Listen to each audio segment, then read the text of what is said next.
Hello and welcome back to another episode of the Bunch of Notes podcast. I'm Dan here with Big Cass. Big Cass, what a game for the Buckeyes. One of the best offensive performances in school history. But I think the best performance of the night was the run by TC Caffey. I like that man just made himself into a legend. He is going to basically be in every offseason article for the next 3 years about how TC Caffey is going to have a breakout year because he's a fan favorite now, I think. But Cass, electric. Yeah, it was electric. The whole night was electric. Honestly, yeah, it was a blowout, but it was a busy night on the broadcasting crew as well. Shout out to Fox using 4 of my stats this weekend. That was awesome. That made me feel good. But yeah, it was an unbelievable weekend. You didn't think we played a MAC school the way the environment was. It was electric environment. It was finally nice to see a healthy offense and what it could be look like against. By the way, they were ranked they were ranked in the 20s in total defense before this week. I know it's only two. It was only 2 games. Yeah, it was only 2 games. Those are easy 2 opponents. Easy 2. I mean, Michigan, they played a bunch of high school teams too. So, but it was finally great to see a fully healthy offense. When Jackson Smith and Jigba got shot, he had a decent night, a couple catches, but he got overshadowed by the younger guys. I mean, Emeka Boka doing his thing, Julian Fleming catching, he had 2 touchdowns. 2 touchdowns. I mean, he looked pretty good. And Marvin Harrison, he's about to wrap up the Blintikoff in week 3. It really feels like he has to be running away with it at this point. Unless I think the Purdue receiver, the white guy, whatever his name is, the tall white guy on Purdue, he's good too. But Cass, offensively, yeah, I mean, and you said they're healthy. I wouldn't even count this as healthy because we lost Travion. Fleming was still a little banged up, I thought, but he had a game. And then obviously JSN still kind of working back from that injury. And we had one of the, I think it was second best offensive performance in school history. I was just psyched too, because we finally got to see a lot of the young guys. We saw what Jaden Ballard could do. Wow. Dude's fast. He is. And you saw glimpses in the spring game, but it just, the full product wasn't there, and it's not there too. He still has a lot of work to do, but he is a delight to watch. I loved watching him getting, obviously, TC Caffey, but Dallin Hayden, man, looks like a future RB1 here. Honestly, I feel like we could honestly plug and play him. God forbid something happened to Henderson long term. I would feel confident in Dallin Hayden to come in and make an impact. McCord was good. It was just good to see him get some reps underneath. He looked good as always. 5 for 7, 115 yards. A lot of it obviously came from Ballard. And then some younger guys on the defensive side. Obviously we had what was his name? Akai Stokes making I can't believe I forgot Kai Stokes making some big plays. Caden Curry getting on the action, but what we all wanted to see, and we got it near the end. And Cass, I'm gonna let you talk about this, but Sonny Styles, man, he looks ready, and he was flying. I mean, at this rate, he could play over Denzel Burke, maybe. I wouldn't go that far. No, but he looked. Keep in mind, he's 17 years old, and he's granted it was against a MAC school. He was out there lighting dudes up. I mean, he really was. He put a big pop on somebody. Big, and he's huge, man. He's 6'4", 230 pounds, man. They had him next to Javonte Jean-Baptiste, who was manhandling, whatever you want to call it. Toledo's offensive line in the second half had 2 sacks, the strip sack. But there was a video frame where Styles and Baptiste were kind of next to each other. Sonny Styles is as tall as one of our, rush defensive ends, and that's a D-back. side to side, they look like the same size. That's freaky. I think once he gets more into Mickey Marotti's weight room and his weight training, he might move down inside as that bullet safety / linebacker. I mean, he's 6'4", 225, and he's not even close to done growing. Can you imagine? He got bigger. CJ Hicks got bigger. With them two at linebacker and Jim Knowles' defense. Woo! I mean, it's crazy because Sonny Styles is going to be like, and now this is a comparison, but like he's like a LeBron, just like a freak. Like he's going to be that on the defensive side of the ball. I think he might be able to play like 7 different positions because he can play safety, corner, linebacker, edge, maybe. And keep in mind, his dad was a defensive lineman and at Ohio State, so it's possible. But great, it was a great night for Buckeye, like all over. Yeah, Toledo's quarterback is a stud. That was a one-man guy just making plays with his feet. I mean, doing what he had to do. Props to him. He's going to be a starter at a D1 place next year, I think. My thing is they scored on 2 deep balls where our DBs were out of position. I mean, it happens. I mean, it really happens. The first touchdown, the one that tied it up, I believe it was to the tight end. I don't know. I think there might have been a miscue there or something because Cam Brown looked like he was expecting safety help over the top because it's almost like he let him run that post inside. He didn't really fight. Yeah, and I think Cam Martinez bit on the play action. I think that happened. I really did. People were throwing Cam Brown under the bus, but even if you're in man, you typically have a safety over the top there. Where was the safety? Yeah, where was Cam Martinez at that play? I don't want to throw Cam Brown under the bus there. I need to know what defense. And keep in mind, we started Ronnie Hickman, Cam Martinez, and Lathan Ransom. I mean, we didn't have Josh Proctor or Tanner McAllister. Which, I mean, other than those 2 big plays, and then obviously the other one. They just had one long drive. I mean, you take that one long drive. I wasn't upset with the defensive performance at all. Like I said, I think Finn, that quarterback, is the best quarterback we're going to see the first 6 games of the season. I honestly think he's the best quarterback we'll see until we see Sean Clifford. Yeah, you could absolutely make that argument. You might put him neck and neck with Peyton Thorne at Michigan State. I mean, that's it, really. You can almost say Graham Mertz, but this weekend, I mean, I don't know. Finn, the thing with Finn, though, is he'll be the only quarterback, and I'm saying the only quarterback that can extend the play longer than 5 seconds. Sean Clifford gets happy feet and runs.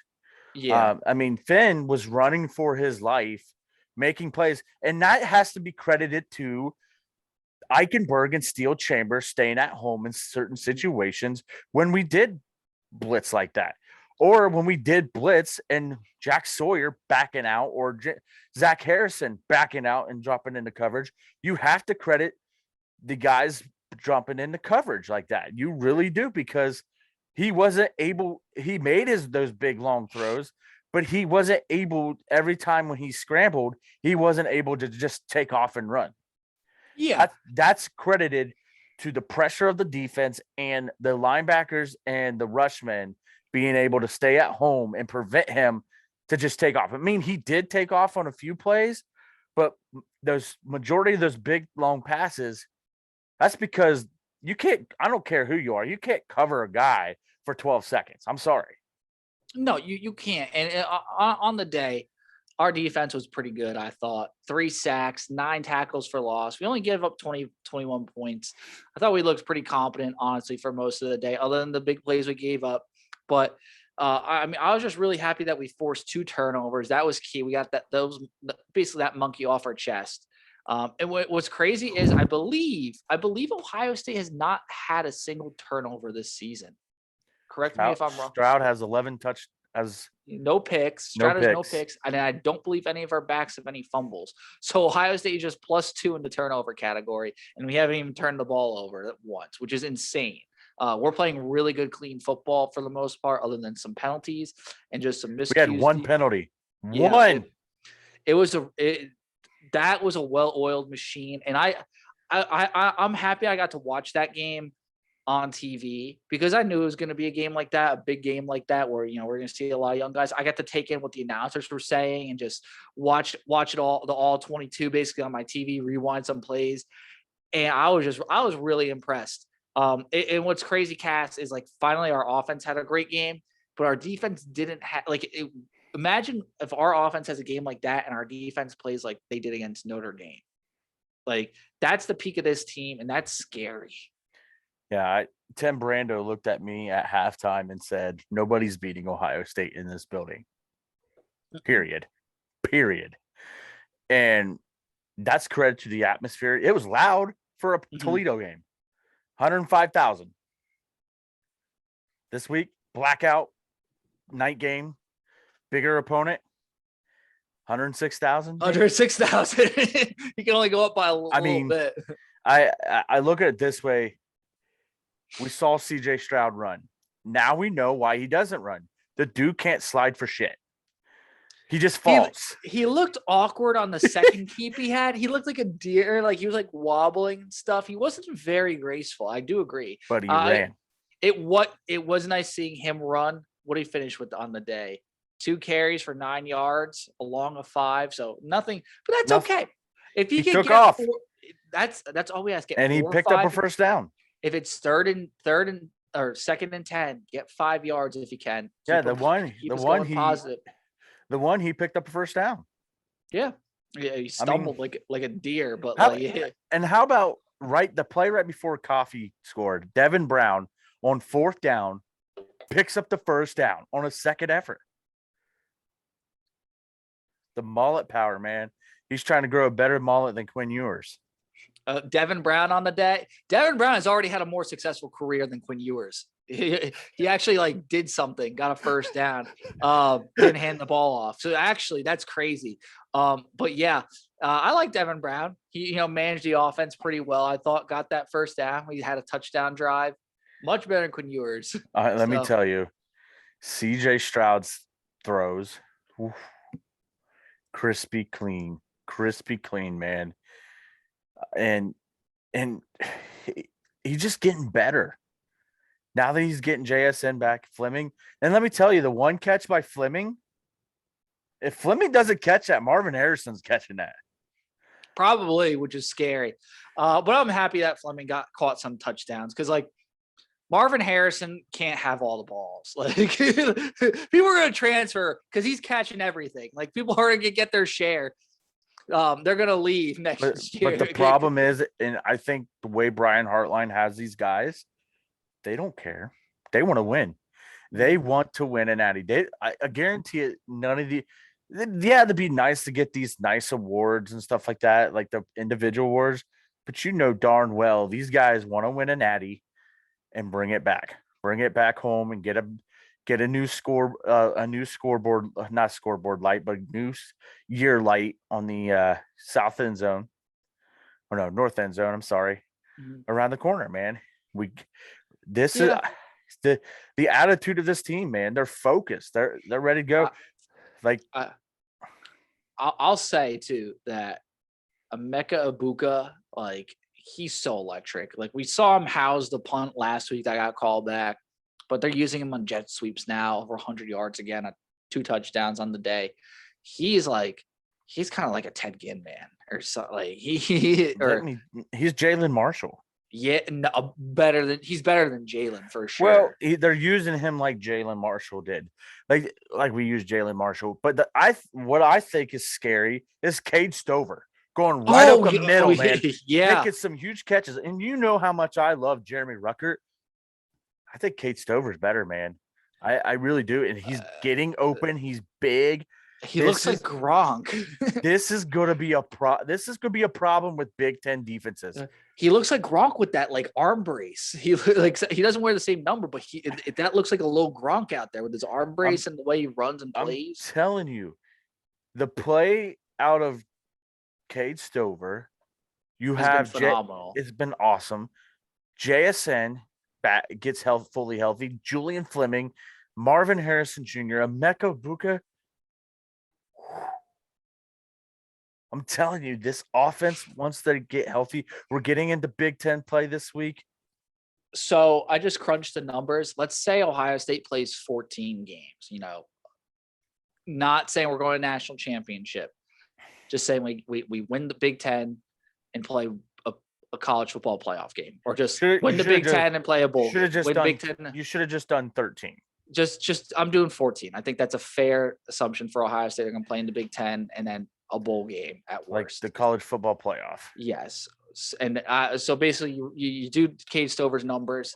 He's on pace for about 640 yards receiving this year. Last week it was about 500. It's now a lot higher.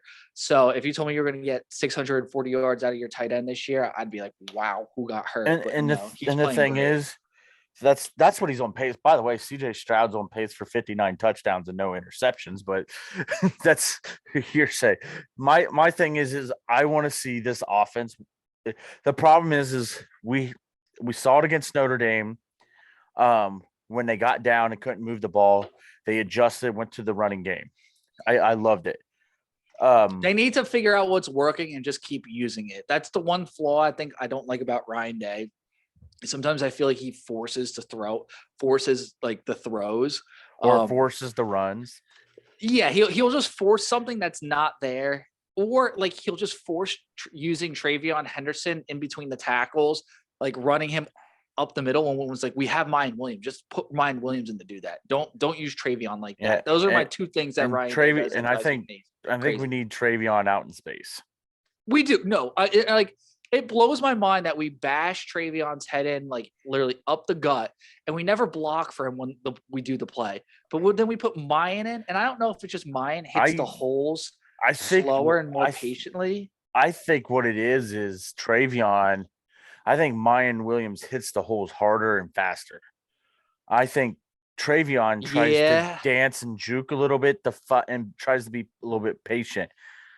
I don't think in Justin Frye's scheme, the way he blocking schemes, we can afford that. We need to get Travion out in space. I agree. And use his speed and use his athletic ability to, burn these defenses. It has to be the running style, because like I'm watching them play, and it's like I feel like Mayan's getting better holes from our line, or getting better blocking, but I know our line's blocking for Travion too. There's something going on there that they need to figure out. I think it's the scheme that they run that doesn't right now is Travion's trying to find that niche. Yeah. And let me tell you, it's averaging 7 yards a carry niche that we have right now. Yeah, but it's not. If he can find that, but once he finds that niche, it's going to be 8-9 yards a carry. And this is just like angry man yelling at cloud, like angry old man yelling at cloud. Like I'm not actually like upset that Travion's averaging 6 yards a carry. This is us nitpicking, trying to find something to nitpick about this offense. Because it's important to nitpick now, so when they get to when they play Michigan or Bama, Penn State, those minor mistakes could mean that's one play that you wish you might have back, and that's a fact. Like what I did love though, we used Mitch Rossi, fullback guy. That was my favorite thing, giving him some love. He deserved that. It faked everybody out. I'm cool with that. Feed your fullback. I love that we fed Rossi and Stover, like they're two grit guys, got them involved. And a lot of people were mad that we benched Mayan Williams in the second half. It's like, no, give it to the freshman, man. We're up 35-14. Like there was no reason to play Mayan. He's too valuable. He had 10 carries, 77 yards, a catch for 10 yards. Because we need him we need him for this week. Didn't get a touchdown, but that's not messing up your averages for the most part. No. So he did fine in my opinion. Nothing bad at all there. And we needed him for this week. This week's going to be a dogfight. I know Vegas doesn't say that, but I've been saying that. I don't think it is. I think it's going to be closer than people expect. I think we win by only 10. No, I think we win more. I think they're down their 3 starting DBs. They have Braylon Allen. That's the only thing that's going for. If he can get going, and start running the ball and then be physical, yeah, it's going to be a dogfight. But I think it's going to be like 2019. I really do, where we just dominate. And I know that, and we didn't have the weather on our side either, and we just dominated. My fear is Stroud throws a pick or two because he hasn't thrown a pick this season. And then they just are able to play some ball control with Allen and maybe get a big play or two, and really rely on Allen. That would be Wisconsin's formula right there. It would be tough. It's tough to do to basically say we're going to run the ball down Ohio State's throat and get Stroud to throw a couple picks. But if any team could do it, I think Wisconsin would be the team because Jim Leonard has a very good defensive coordinator.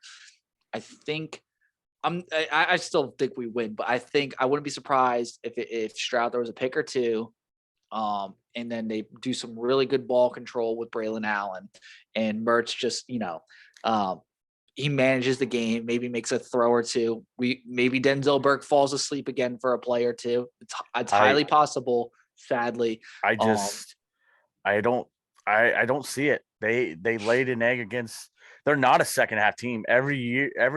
I was talking with the Fox guys this weekend. They had Illinois State, Wisconsin week 1. They said Illinois State had them on the ropes in the first half. The problem with Wisconsin, I mean, they said early in the first half. They didn't say like the whole first half.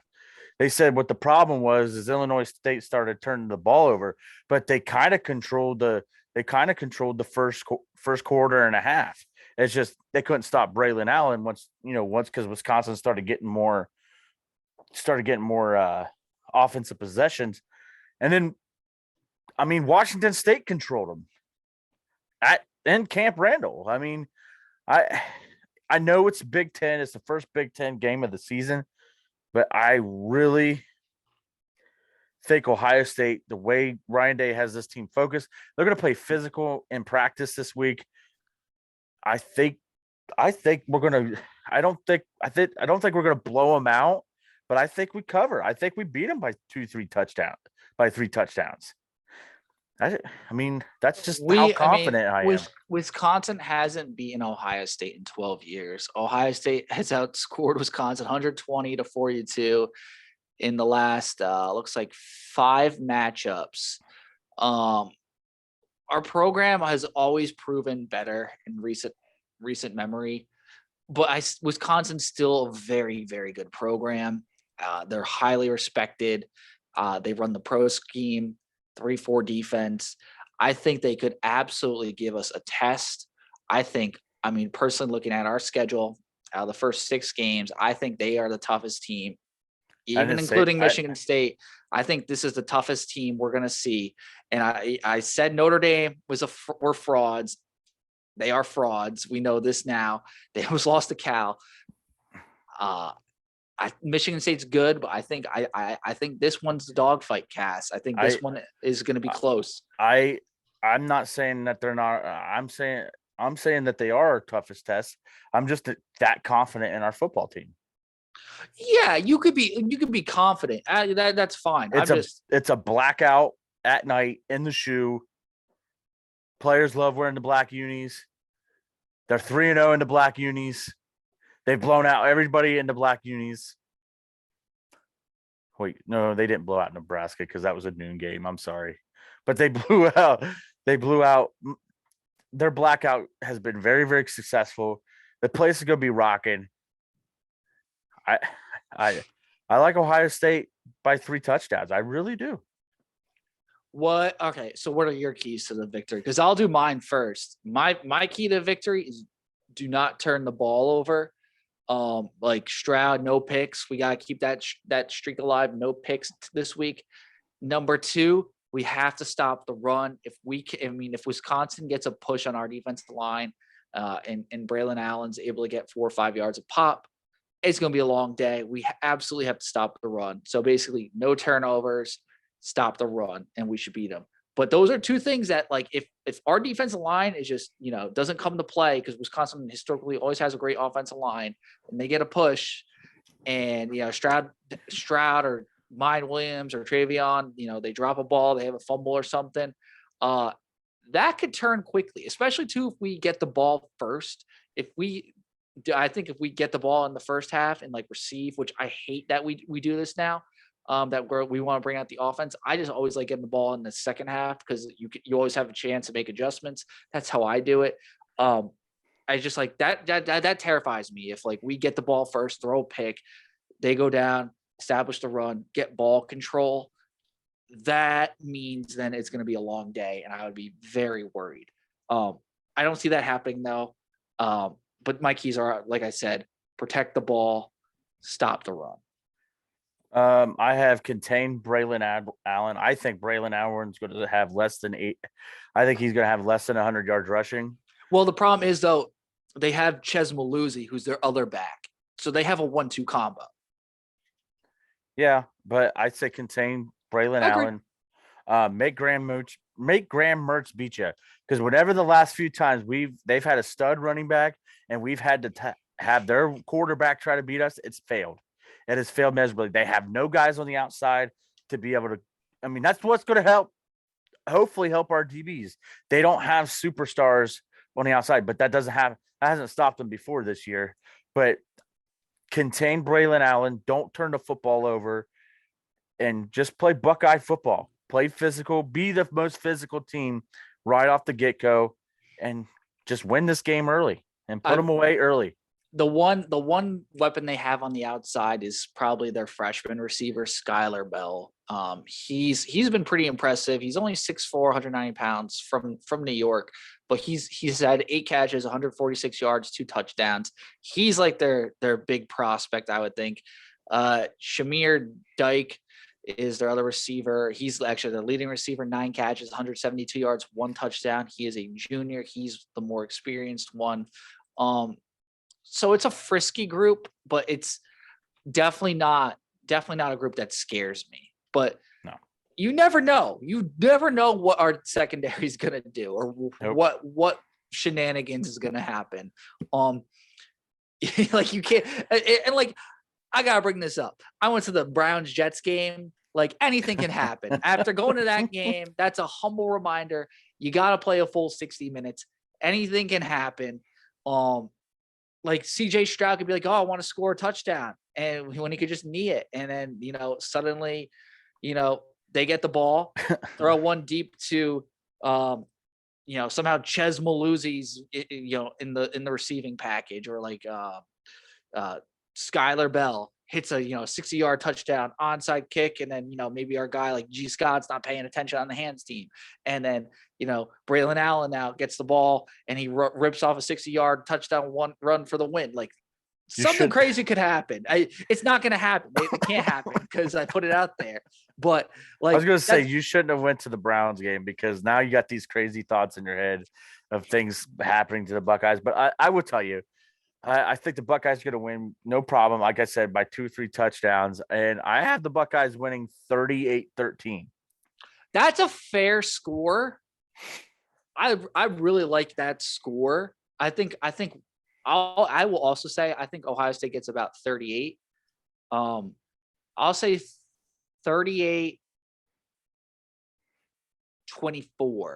Wisconsin covers because it's 18, correct? 16. 16. So yeah, that's 14 point, right? Yeah. 38-24. I think Wisconsin gets some points, believe it or not.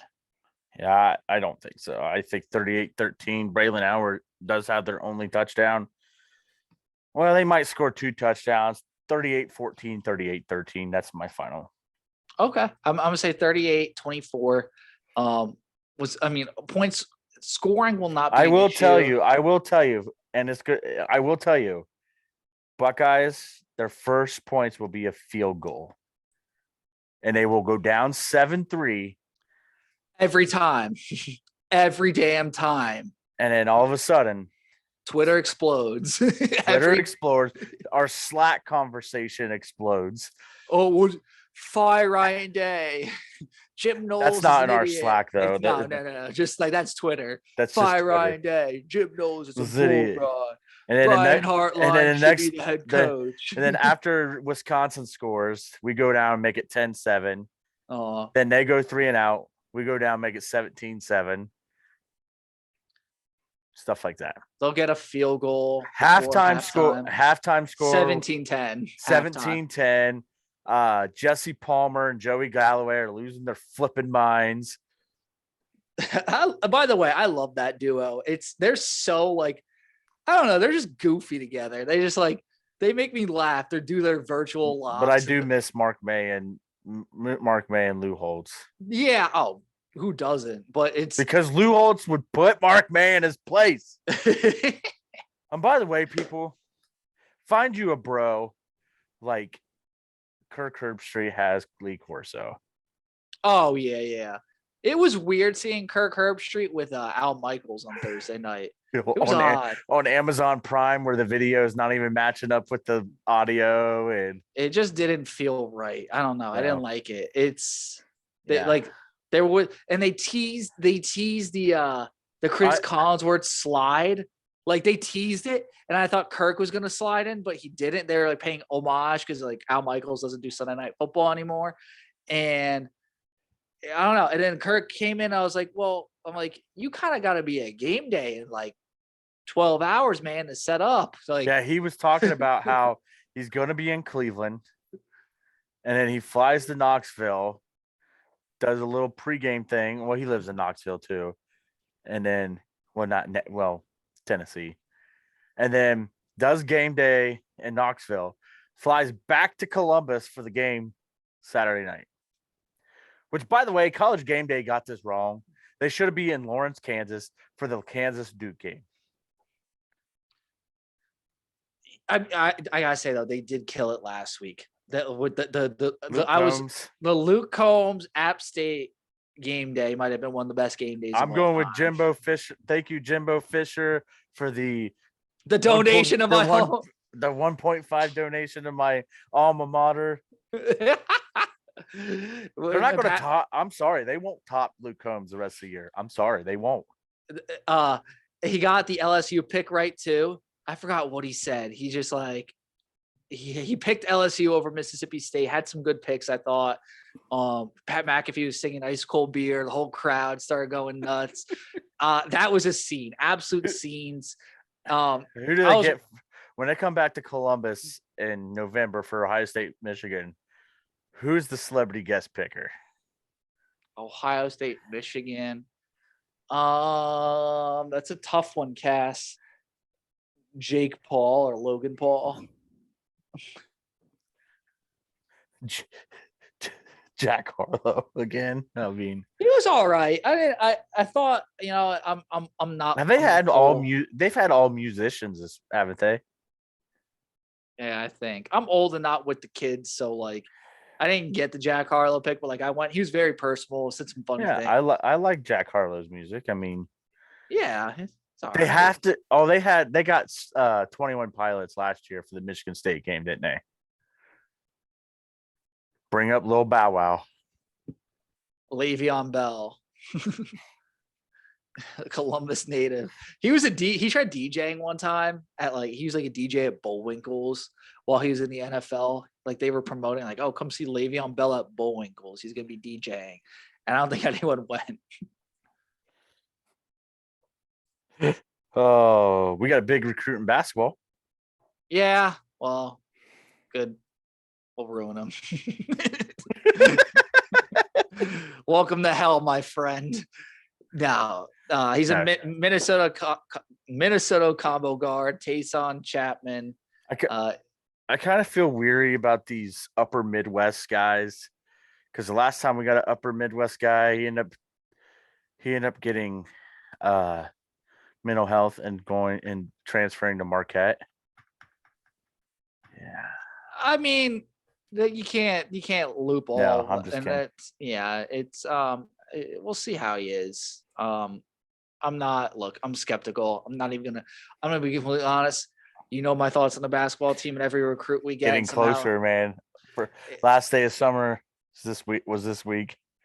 We're in the fall now. Getting close to basketball season. Seth Towns just retired. I'm ready to get hurt again. I'm ready. Ready. Yeah, I'm seeing now too that Bronny is probably not coming to Ohio State, basically because they're trying to get the NBA draft age reduced. Basically, my friends are texting me. They're like, LeBron said, my son ain't got time to play with a 6'8" center. I need you to reduce the age so he can come play with Papa in the league. So that's Dude, all I gotta say about that. LeBron, you have digressed. It's time to retire, bro. Anyways, it's going to be a big recruiting weekend for Ohio State.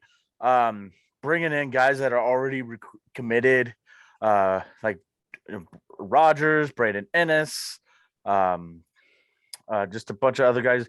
But Keon Keeley was at the Notre Dame game. He's coming to the Ohio State Wisconsin game to see this blackout. I know that everybody's saying crystal ball Alabama. I still think he'll go to Alabama, but this could be a huge weekend if some of these guys can persuade him to come to Ohio State. He's taking a second look. I know. You can't, as the great Tate Martell said, you can't swing and strike out twice. You gotta nail. I mean, you gotta bring out all the stops. You gotta bring out the bag man. You gotta bring out Tennessee Jeff's best cake from Mr. Keeley. But I will say, Keon Keeley, badass name. That just like, I don't know why. That screams first round pick. We gotta do everything we can to nail this guy. Like, lock him in. Just say that Nick Saban's gone loco, and I mean, they used to say Urban Meyer was dying. I mean, how do you think Jackson Carman ended up in Clemson? That's such a hilarious thing to say, like, to get some. Oh, he's dying. I'm like, we're all dying. Like, what is that? Well, and Dabo's an idiot. I mean, you see him he ran down freaking Howard Rock over the weekend. Like, the dumbest tradition. Dude, I'm waiting for somebody to tear their ACL or something, like running down that hill. By the way, Joel Klatt's getting a lot of shit for putting Ohio State number 1, Georgia 2, Oklahoma 3, Michigan 4, Alabama 5. Just let you know, that's his top 5. Joel Klatt. I think the Alabama. So Alabama's not a top 2 team. I don't think they are. Them and Michigan are flirting with 3 and 4. Alabama's top 3. They're absolutely the third best team. But I think there's a drop off between 1 and 2, a lot. And I think so too. I'm right there. I'm right there with you. You could put Ohio State and Georgia at 1 and 2 anywhere you want. I personally have Georgia at number 2 just because Georgia's defending champs. They're playing like defending champs. Which I called. I knew, and like Stetson Bennett's playing great. He's going to win the September Heisman. And like, he looks good. Yeah. Until they start playing Tennessee, Kentucky, and Florida. I mean, I don't care what people say. Florida's the most Jekyll and Hyde SEC team there is. They look good for a half, and then in the second half, it's just like they shit the bed or something. Like, yeah, they're weird. They're like they can. I feel like they can beat anyone and they can lose to anyone, and they're so weird. They're like like they have some good things. Like, their quarterback's interesting. He's like basically like the new Tim Tebow, but he can't really throw like Tebow too. So it's weird. The only reason why I say Michigan is, they played a bunch of high school teams. I'm sorry, they played 3 of the top 10 worst teams in the college football. Mike Valenti of 97.1, the fan, said Michigan's schedule is like assaulting a homeless person. It's literally assaulting a homeless person because that's how bad those teams are on the schedule. I mean, they're beating them, and I think so far their biggest test this weekend. But Maryland don't have a defense; they got to get offense. I mean, if Maryland can put up points and keep it a little bit close, then I'll keep Michigan at 4. But if Michigan goes in and obliterates Maryland, and Bama just keeps struggling, Bryce Young keeps struggling against Vanderbilt, I might flip Bama and Michigan. I'm sorry. Like, that's just how I feel, just the way I see it. I love the over in that game. 65.5. Maryland, Michigan, by the way. I think that's a great over to hit. Let's just dive into our picks. We're already talking about it. Let's just dive into our picks. Let's do it. I love the over there. Let's start, Cass. Well, I thought my internet's struggling to get some games up. By the way, these are our tiebreakers because for some reason the games aren't pulling up on my phone. I have Oregon covering. This is my tiebreaker. I have Oregon covering against Washington State at Washington State. And the only reason why I chose that game is because my guys, Tim Brando and Spencer Tillman and the rest of those guys that I worked with last week are going to be in Spokane, Washington for the Oregon-Washington State game. So give me Oregon covering. And yeah, you have Kentucky, Florida. You have Kentucky and I got so I went with a weird one. I said 7:00. It's gonna be Northern Illinois versus Kentucky. I got Kentucky as 25.5 point favorites. So Kentucky's got to win 26 or more, let's say. I think they get that done. Kentucky's a really good team. I mean, the Florida game, I know, like we just said, Florida is kind of all over the place, but they 31-0 Youngstown State, 37-13 against Miami, one in the swamp. I'm all in on Kentucky right now. I think they could be pesky for sure. Maybe a New Year's Six bowl potentially. Yeah.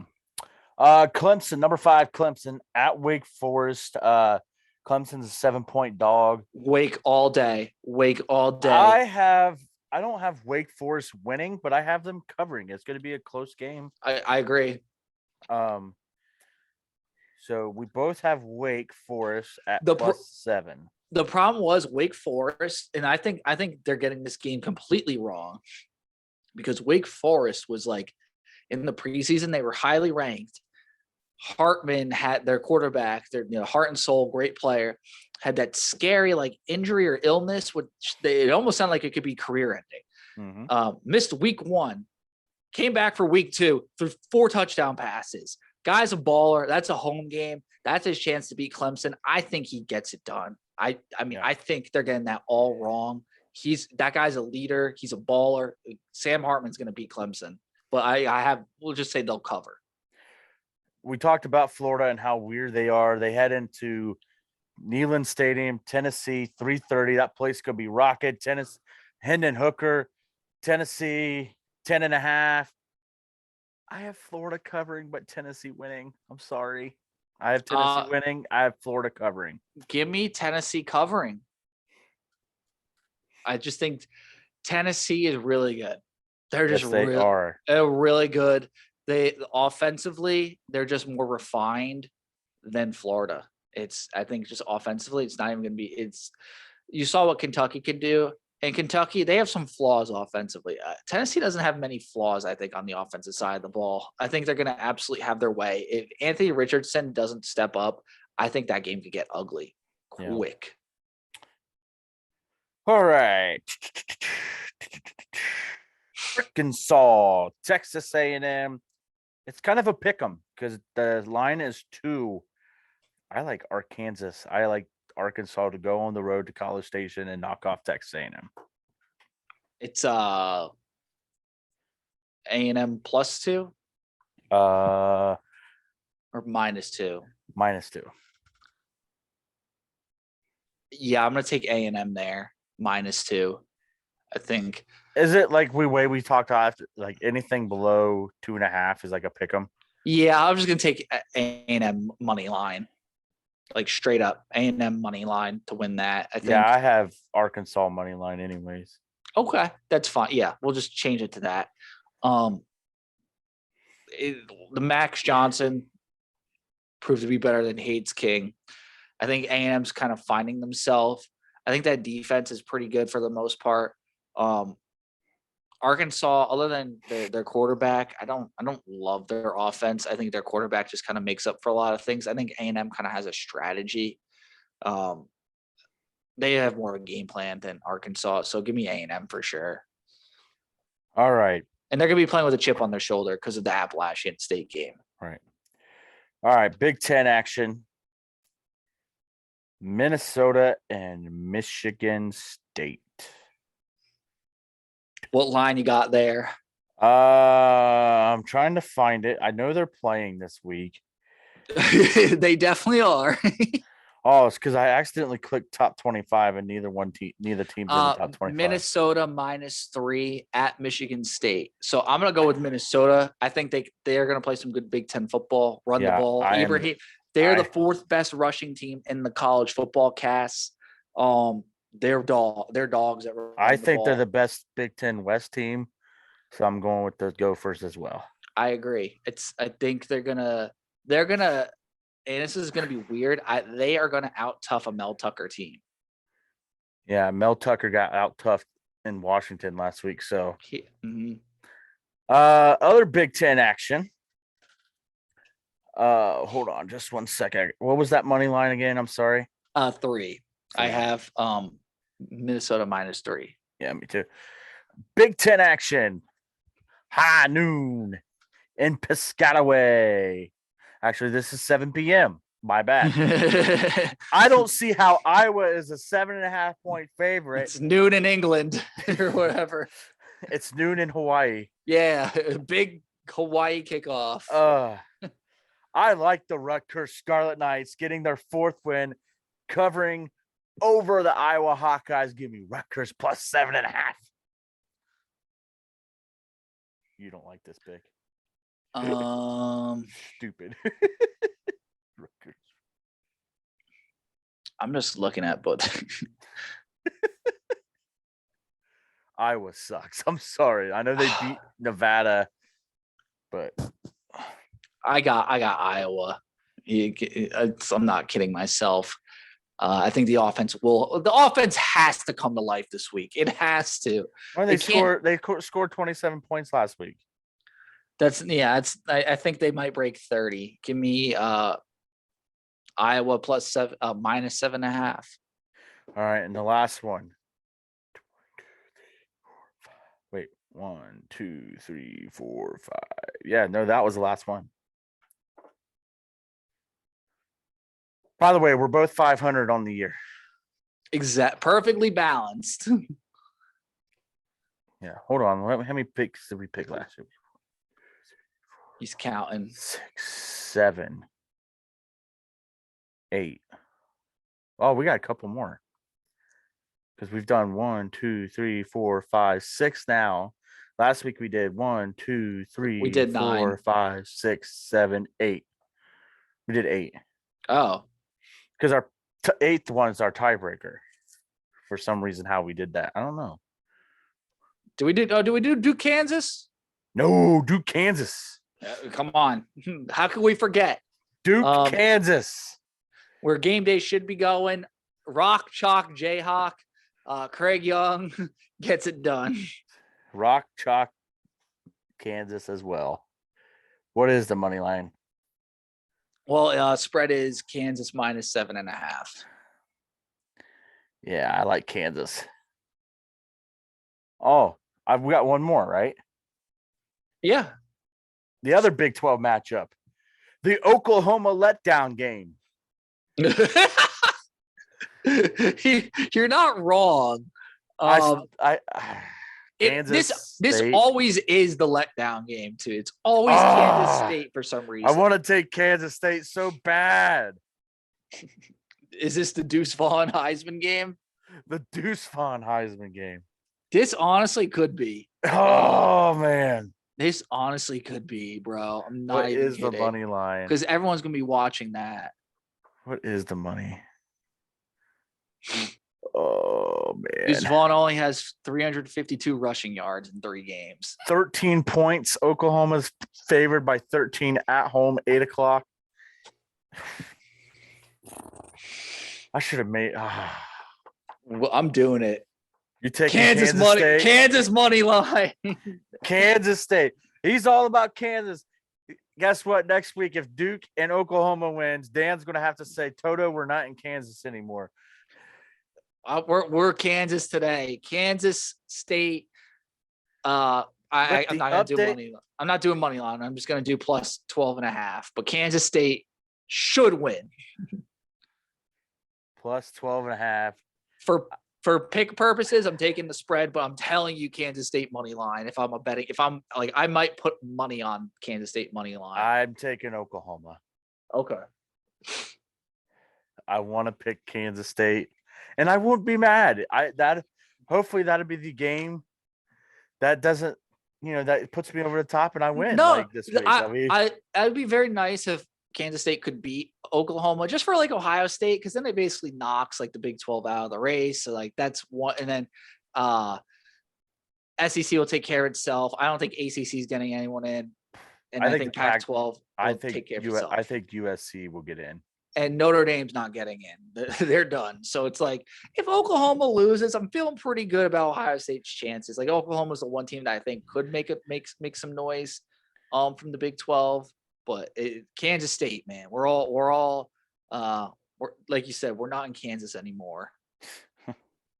Well, we are in Kansas, I guess. I don't know. I'm sending you these over for our graphic. And Deuce Vaughn begins the Heisman trip. This is the game. He ate against them 2 years ago in 2020. And that game was one of the funnest games of the season too. Because it was at that point of 2020 where football was just back. It was weird because the schedules weren't great due to COVID. And we got that great game, just Kansas State taking Oklahoma to the woodshed. Right. Iowa -7.5. I can't believe they're a 7.5 point favorite though. Yeah. Well, and in 2020 it was Oklahoma 35, Kansas State 38. In 2021, this was close too, Cass. Last year it was Oklahoma 37, Kansas State 31. This is, go look at 1998. Oh, no. Never mind. But there's a few times like where Kansas State has upset Oklahoma. They beat them in 2019. 2003.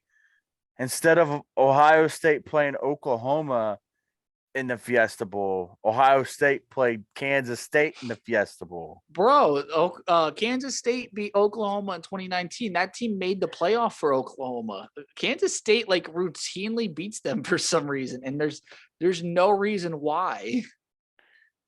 Bill Snyder. I wonder what Big Game Boomer's thoughts are on Kansas State, because these questions need to be asked. Yeah, we need to ask him. I just don't understand how Kansas State has a team's number like that. That just blows my mind. Yeah, and they're always pretty close. Like, unless Kansas State's really bad. Yeah, they're always like a 1 or 2 score game. I'm actually really excited for this game. What time's the game? 7, I believe. So we're gonna be flipping back and forth between this and Ohio State. I'll be at the Buckeye game. It's like, I want to go, and I can go if I can. Like, I can get tickets, but I'm like, I kind of want to watch this on my couch. And I sound so lame for saying that. I just like really watching the game on TV. And after going to the Browns game on Sunday and going to Arkansas State game, I'm like kind of footballed out from the past 2 weekends. So it's like, I just want to enjoy the games on my couch. And then obviously, when it gets colder, I'm going to go to more games, but I'm not, I don't know. That's how I'm approaching it right now. Yeah, I just sent you the picks, but yeah, I'm going to, I'm interesting. I'm going back to this Kansas State Oklahoma game. How many times has Kansas State upset Oklahoma? Or just beaten? It's probably on Winsipedia.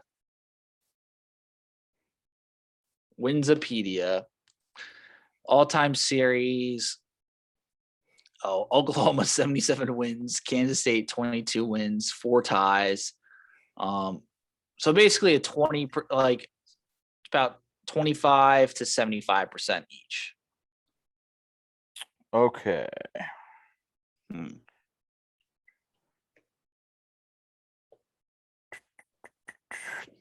Oh, here's from last year, September 29th, 2021, an article.